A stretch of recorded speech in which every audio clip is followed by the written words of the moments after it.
उससे पहले कि आपको बताएं कि एमपी मानसून की बेरुखी से लगातार परेशान चल रहा है और प्रदेश में सामान्य से कम बारिश हुई है। बारिश के लिए लोग टोटके तक का सहारा लेते बाज नहीं आ रहे। देखिए।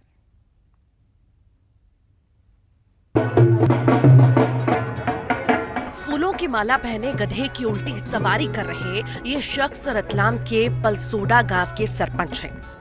अब आप सोचेंगे, भला सरपंच जी ने ऐसी क्या गलती की जिसकी वजह से इन्हें गधे पर बैठाना पड़ा। इन्होंने कोई गलती नहीं की है। रूठे इंद्रदेव को मनाने के लिए अपनी मर्जी से गधे पर बैठे हैं। बारिश का टोटका है ये।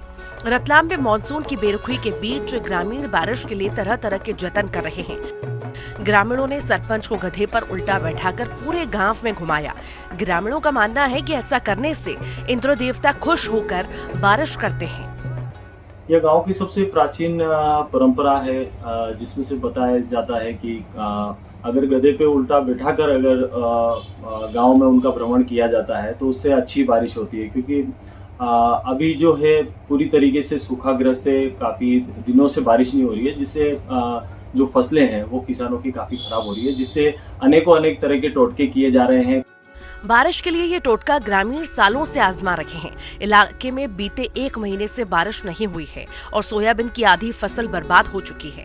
ऐसे में बची फसलों को बचाने के लिए ग्रामीण टोटकों का सहारा ले रहे हैं। ग्रामीणों ने सरपंच को गधे पर बैठकर घुमाने के बाद भगवान शिव के मंदिर में जाकर अच्छी बारिश की कामना भी की। किसान सरकार से आर्थिक मदद की मांग कर रहे हैं। गधे का भी एक पुरानी प्राचीन परंपराओं को निभाते हुए गांव के मुखिया को गधे पे बिठाकर गांव का भ्रमण किया गया और अच्छी बारिश हो, इसकी मनोकामनाओं के लिए ये सारे टोटके आजमाए जा रहे हैं। मॉनसून की बेरुखी से सिर्फ रतलाम ही नहीं, पूरा एमपी परेशान है। इस बार प्रदेश में सामान्य से 17% कम बारिश हुई है। 27 जिलों में 20 से 46% तक कम बारिश हुई। कम बारिश से किसान तो परेशान है ही, बिजली की डिमांड भी बढ़ गई है। तापमान में 5 डिग्री से ज्यादा का इजाफा होने से बिजली की मांग 13,500 मेगावाट पहुंच चुकी है, जबकि बीते साल इस वक्त बिजली की डिमांड 10,000 मेगावाट थी।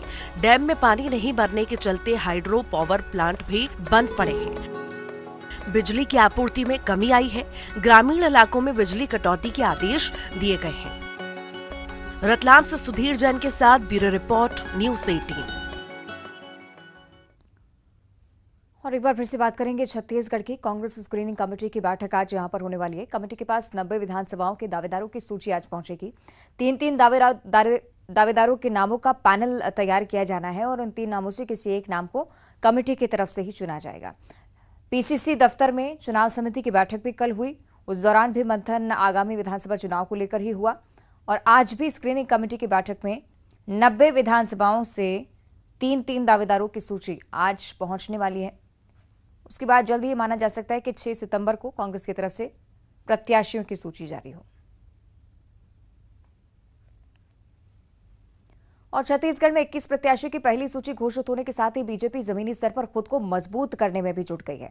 चुनाव घोषणा पत्र समिति के संयोजक विजय बघेल विभिन्न क्षेत्रों का दौरा भी लगातार कर रहे हैं।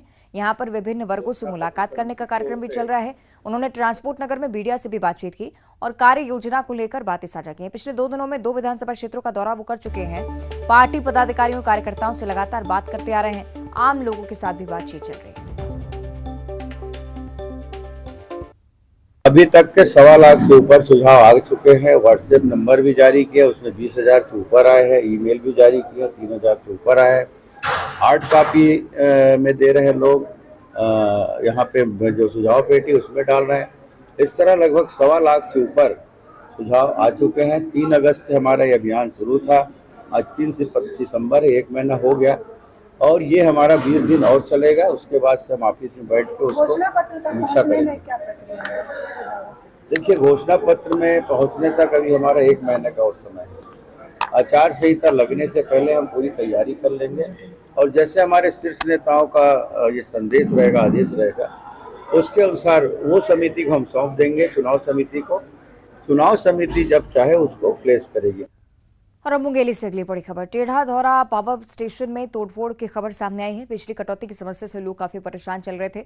ग्रामीणों ने पावर स्टेशन में तोड़फोड़ की है। पावर स्टेशन के कर्मचारी डर कर भाग खड़े हुए। पास्टरपुर थाना में उपद्रवियों पर केस भी दर्ज हुआ है। तोड़फोड़ के बाद पूरे इलाके में बिजली भी गुल हो चुकी है। तस्वीरें आप देखिए, ग्रामीण आक्रोशित होकर बिजली कटौती की समस्या से लगातार परेशान चल रहे हैं।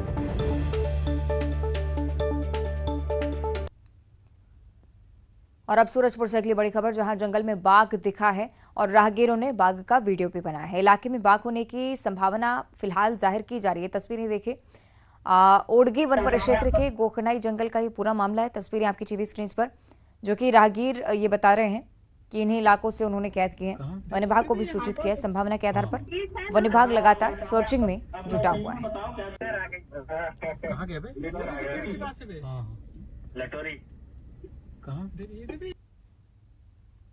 और पिंडरा से अगली बड़ी खबर, जहां सिवनी मरवाही सड़क पर हाथी नजर आया है। मुख्य मार्ग पर हाथियों का दल जा पहुंचा है। तस्वीरें आप देखिए, जान जोखिम में डालकर हाथियों के पास भी लोग पहुंच रहे हैं। जिस तरह से आप देख सकते हैं इस वीडियो में भी काफी लोग काफी करीब जाकर खड़े हुए हैं। फसलों और मकानों को लगातार नुकसान पहुंचा रहे हैं। इलाके में हाथियों की मौजूदगी से ग्रामीण डरे भी हुए, अलर्ट पर भी है वन अमला। लोगों से लगातार अपील कर रहा है कि लोग हाथियों से दूरी बनाए रखें, लेकिन इसके बावजूद लापरवाही भरी तस्वीरें।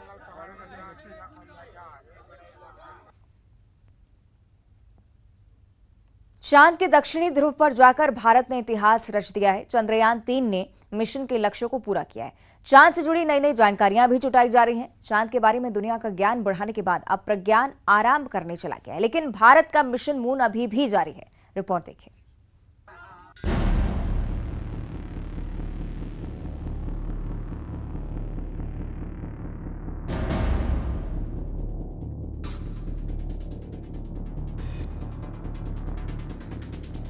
मिशन मून के जरिए भारत ने पूरी दुनिया को अपनी क्षमता बता दी है। मिशन चंद्रयान 3 ने इतिहास रच दिया है। इस मिशन के जरिए भारत ने वो सफलता हासिल की है जो आज तक दुनिया का कोई भी देश नहीं कर पाया। भारत चांद के दक्षिणी ध्रुव पर उतरने वाला पहला देश बन गया है। चंद्रयान 3 ने चांद पर सिर्फ सफल लैंडिंग ही नहीं की है, विक्रम लैंडर और प्रज्ञान रोवर ने चांद से नई नई जानकारियां भी भेजी हैं। चांद पर अपना मिशन पूरा करने के बाद रोवर प्रज्ञान अब आराम करने के लिए चला गया है। इसरो ने इसकी जानकारी दी है और आगे की योजना भी बताई है। रोवर ने पूरा किया अपना मिशन। रोवर की सुरक्षित पार्किंग की गई। अब स्लीप मोड में चला गया है रोवर। APXS और LIPS पेलोड किए गए हैं बंद। उपकरणों के डेटा धरती पर भेजे गए। रोवर की बैटरी फिलहाल पूरी तरह चार्ज है। चांद पर अगले सूर्योदय का इंतजार है। रिसीवर को ऑन रखा गया है। मिशन फिर से शुरू करने की उम्मीद है। तो प्रज्ञान अब अगले सूर्योदय तक चांद पर आराम करेगा, लेकिन इससे पहले प्रज्ञान अपना मिशन पूरा कर चुका है। प्रज्ञान ने चांद पर अब तक क्या क्या जानकारियां जुटाई हैं, आइए आपको बताते हैं। रोवर के जरिए पता चली है कई अहम जानकारियां। चांद के दक्षिणी ध्रुव पर सल्फर ऑक्सीजन की पुष्टि हुई। एल्यूमिनियम, कैल्शियम, आयरन का भी पता चला। चांद पर क्रोमियम और टाइटेनियम की भी पुष्टि हुई। मैग्नीज, सिलिकॉन और ऑक्सीजन की भी जानकारी मिली है। चांद के तापमान से जुड़ी अहम जानकारी भी मिली। चांद के दक्षिणी ध्रुव की सतह पर तेजी से तापमान बदला है। अलग अलग गहराई पर तापमान में भारी अंतर देखने को मिला।